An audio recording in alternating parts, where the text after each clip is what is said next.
guys, so for today's nagawa na ako ng breakfast ng bunso ko. So breakfast ko naman yung gagawin ko. Magagawa tayo ng noodles. So pakulo muna tayo ng tubig guys. And then yung pinagprituhan ko nung yun, so yun ang ginamit ko para may oil siya, para hindi masyadong mabilis lumambot yung ating Chinese noodles. So ito yung noodles. Pakuluin muna natin. So nag-slice na rin tayo ng noodles natin, onions, garlic, and then parsley or cinnamon. So maglagay na tayo ng oyster sauce.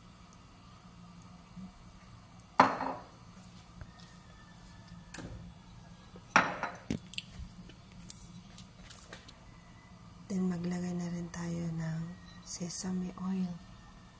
Ayan, sesame oil. Kulo na siya. Lagyan na natin yung ating noodles.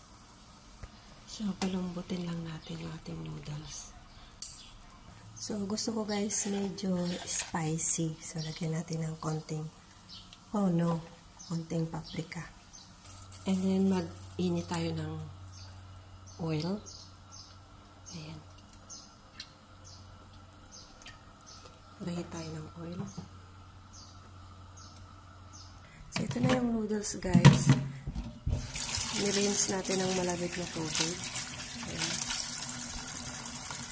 Chinese noodles. So, as you can see, umuusok-usok na yung oil. Off na natin. And then, i-pour it over natin dyan. Ayan. So, ayan na siya. And then, saka natin yan ilagay yung ating noodles. Halo-haloin natin. Then, yeah, that's it.